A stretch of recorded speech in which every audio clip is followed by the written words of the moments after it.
الحمد لله وكفى والصلاة والسلام على خاتم الأنبياء سيدنا محمد المصطفى وعلى آله المجتبى وأصحابه النجباء. اللهم صل على سيدنا محمد النبي الأمي الهاشمي وعلى آله وأصحابه نجوم الهدى.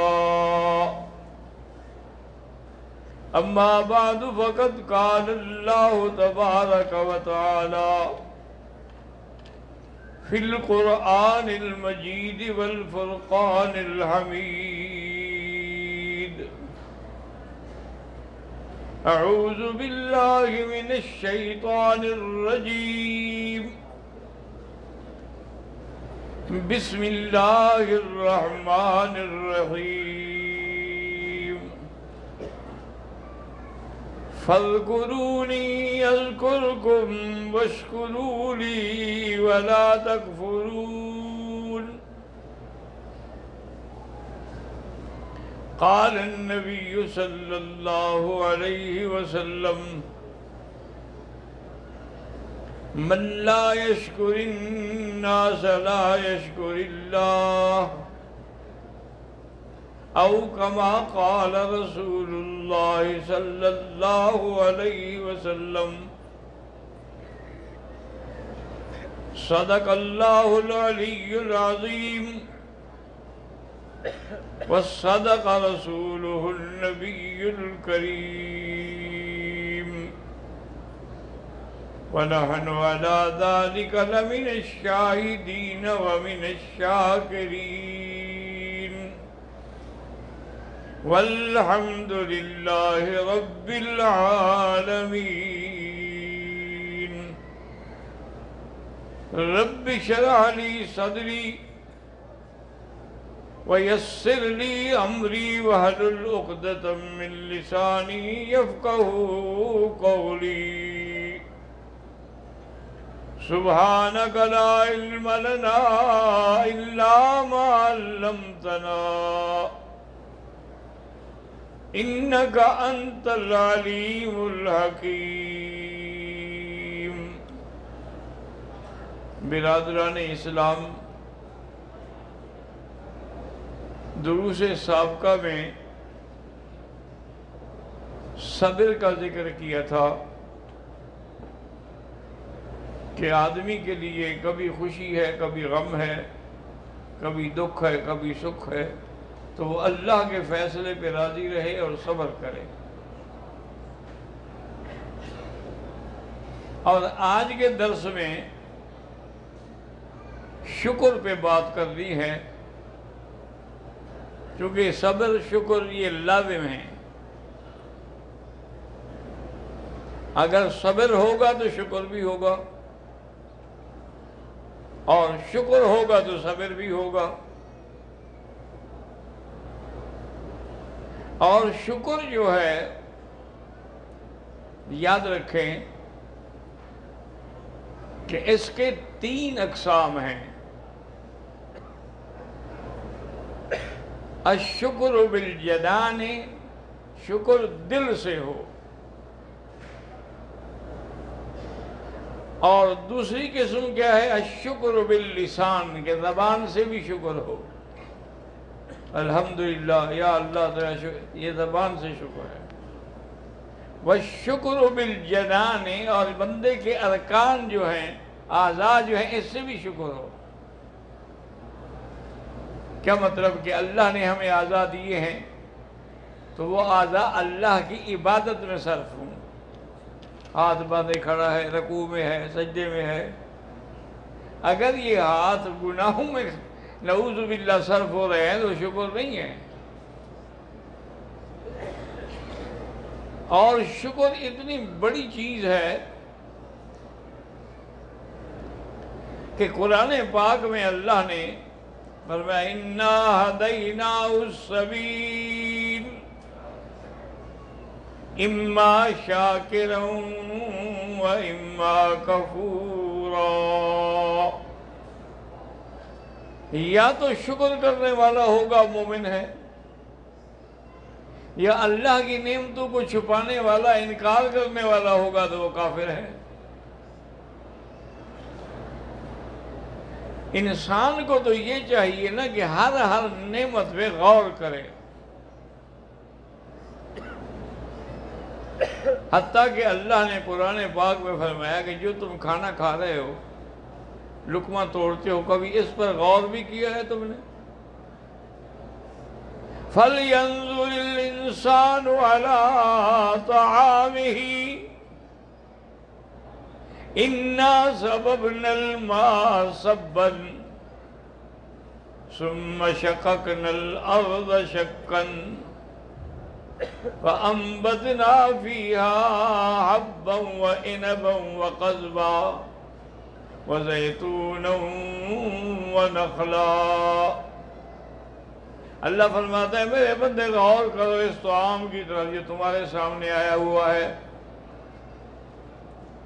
کہ اس پر میری کتنی نعمتیں ہیں کہ ہم نے آسمانوں سے پانی برسایا، اس نے آ کے زمین کو چیرا، زمین کے اندر جذب ہوئی، پھر تم نے اس پہ ہل چلائے، پھر تم نے اس میں کھیتی بوئی، میں نے اس کی پھر حفاظت کی، پھر وہ کھیتی زمین سے نکلی۔ تو یہ ساری نعمتیں جو ہیں اتنی محنتوں کے بعد تیرے پاس آتی ہیں۔ کتنے لوگ ہیں جو کھیتی کاٹنے والے ہیں، کتنے لوگ ہیں جو گندم کو صفا کرنے والے ہیں، کتنے لوگ ہیں جو پھر گندم کی پسائی کرنے والے ہیں، کتنے لوگ ہیں جو آٹا لاتے ہیں پھر آٹے کو گوندنے والے ہیں، کتنے لوگ ہیں جو پھر اس کی روٹی پکانے والے ہیں، کتنے لوگ ہیں کہ پھر روٹی کو آگ پہ ڈالتے ہیں۔ اتنے بندے لگتے ہیں اور ایک لقمہ تیرے منہ میں آتا ہے، لیکن تم پھر بھی بھول جاتے ہو، اللہ کی نعمتوں کو بھول جاتے ہو۔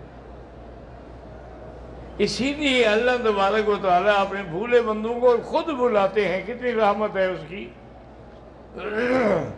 یا ایھا الانسان ما غرک بربک الکریم، انسان تمہیں کس چیز نے مغرور کر دیا ہے کہ تم خدا کو بھول بیٹھے ہو؟ الذی خلقک فسواک وعدلک فی ای صورت ما شاء رکبک، کہ اللہ تبارک و تعالی نے تیری تربیت اس وقت کی جب تم ماں کے پیٹ میں تھے، مانگنے والے بھی نہیں تھے، مانگ بھی نہیں سکتے تھے، پھر تیری تعدیل ارکان ہوئی، پھر تمہیں خوبصورت سی شکل عطا فرمائی، اس کے بعد تیری ولادت کا مرحلہ آیا، پھر رضاعت کا مسئلہ آیا، پھر ولادت کا مسئلہ آیا۔ یہ سارے مراحل طے ہونے کے بعد تم مجھے بھول جاتے ہو۔ حضرت لقمان علیہ السلام نے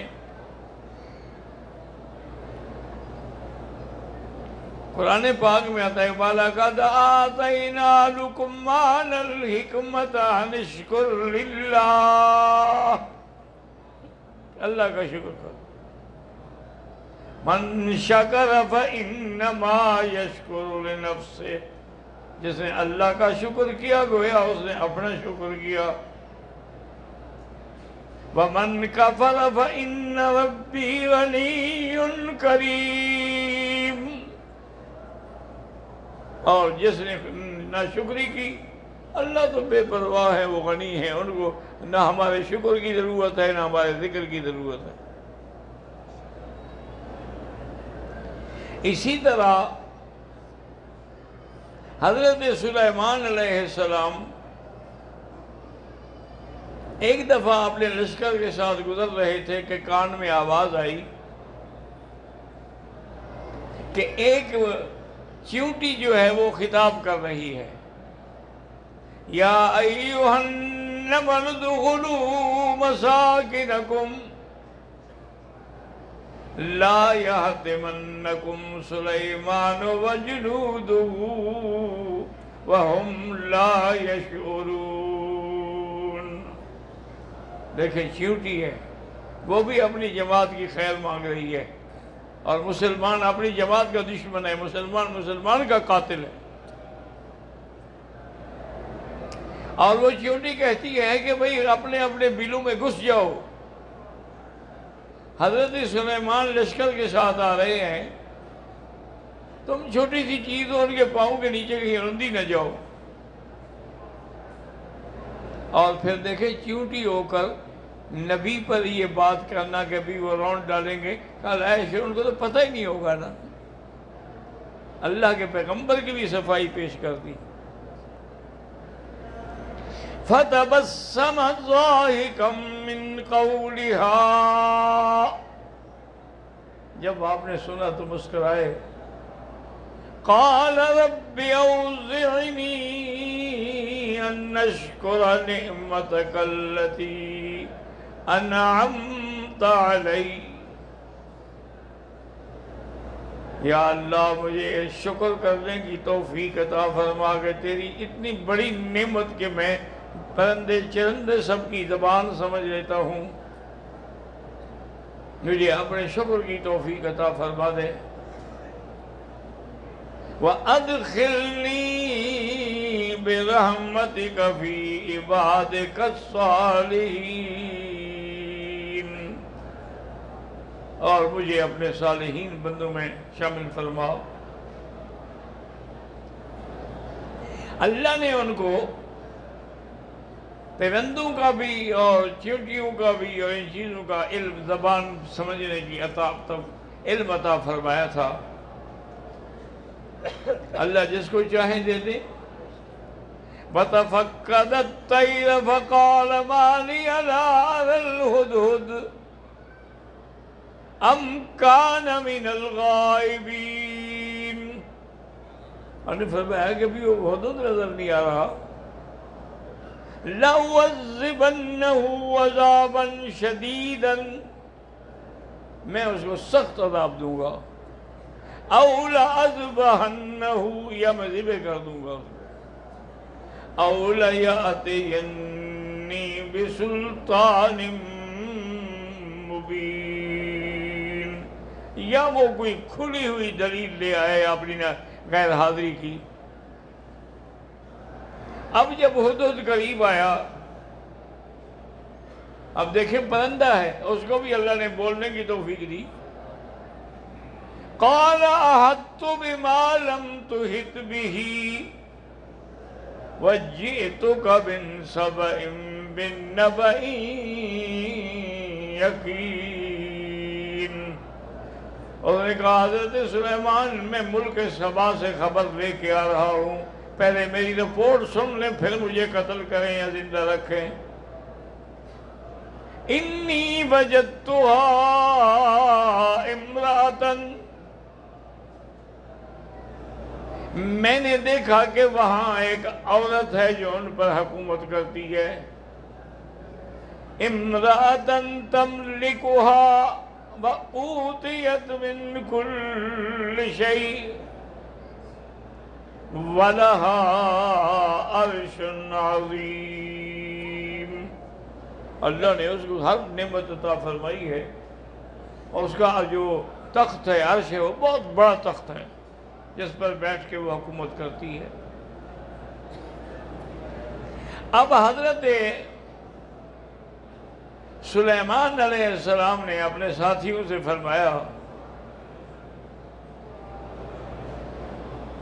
کیونکہ اس نے ہدیہ بھیجا تھا تو حضرت نے ہدیہ رد کر دیا.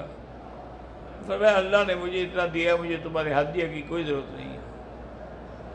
میں ایسا لشکر لے کے آؤں گا کہ تمہیں ایسی سزا ملے گی جو کبھی نہیں ملی ہوگی، ورنہ مسلمان سیدھے ہو کر آ جاؤ میری اطاعت میں.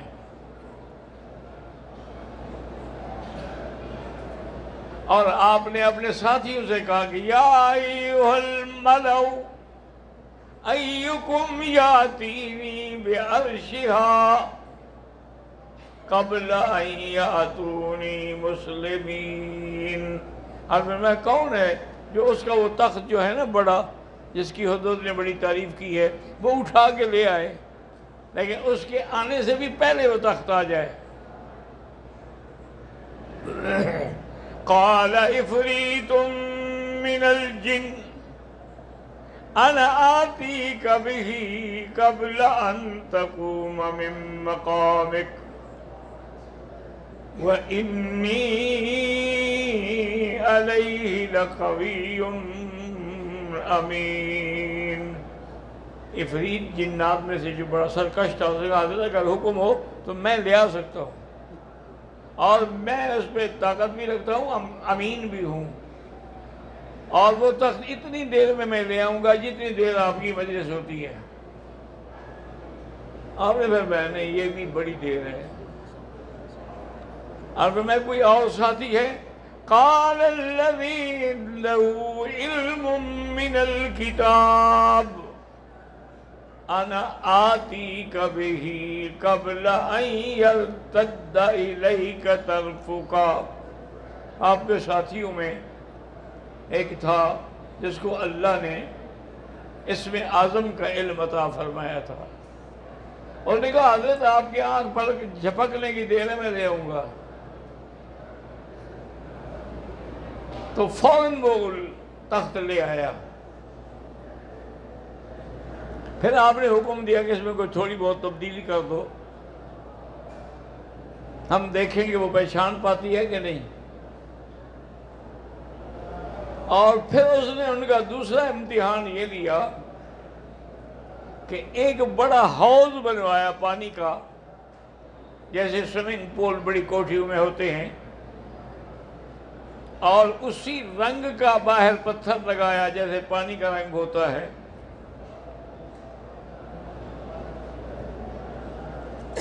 اور آپ نے حکم دیا کہ لے آؤ اس کو اور پوچھو کہ یہ تخت جو ہے اس کو پہچانتی ہو؟ تمہارا تخت ایسے ہے؟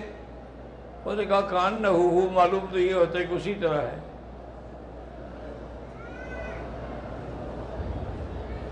اب جب وہ عورت آئی، قیل لها ادخل الصرح فلما رأته حسبته لجة فکشفت عن ساقیہا۔ انہوں نے کہا چلو، کیوں ٹھہر گئی ہو؟ اب اس نے اپنی پنجلیوں سے کپڑا ہٹایا، کیونکہ یہ تو پانی ہے نا، پانی میں جانا ہے۔ انہوں نے کہا بی بی پانی نہیں، سرح ممرد من قواریر، یہ تو پتھر ہے۔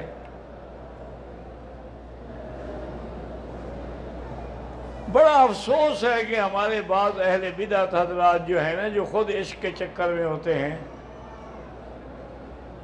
وہ کہتے ہیں جناب حضرت سلیمان کو کسی نے کہا تھا کہ یہ جو عورت ہے نا بلقیس ملکہ سبا، یہ جنی ہے، انسی نہیں ہے، اس کے پاؤں پہ بال ہیں۔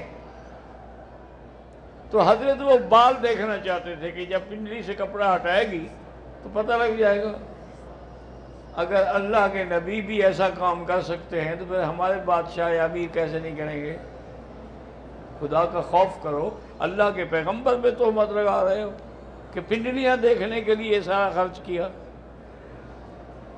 انہوں نے یہ اس لیے نہیں کیا تھا، یاد رکھو، انہوں نے اس کو عقیدہ سمجھانے کے لیے یہ کام کیا تھا۔ اس کو جب کہا گیا کہ یہ پانی نہیں، قالت رب انی ظلمت نفسی واسلمت مع سلیمان للہ رب العالمین۔ آپ نے فرمایا تمہیں پتھر دیکھ کے دھوکہ لگ رہا ہے، جیسے تم سورج کو خدا بنا بیٹھی ہو، یہاں پتھر کو بھی پانی سمجھ بیٹھی ہو، تم دھوکے میں مبتلا ہو۔ اس نے اعتراف کیا کہ واقعی میں دھوکہ کھا گئی، یا اللہ میں توبہ کرتی ہوں اور حضرت سلیمان پہ اسلام لاتی ہوں۔ تو اللہ کے نبی نے اس کو مسلمان کرنے کے لیے ایسا انتظام کیا۔ یہ نہیں نعوذ باللہ کہ پنڈلیاں دیکھنی تھی، کسی جن کو کہتے دیکھ لو۔ تو ساری دنیا کے جنات ان کے تابع تھے، جو تخت لا سکتے تھے وہ آپ کو اس کی پنڈلیوں کا حال بھی بتا سکتے تھے۔ بس اللہ تبارک و تعالیٰ معاف کرے اور اللہ میں ہدایت دے۔ تو بہرحال اللہ نے اس کو پھر اسلام کی دولت سے نواز دیا۔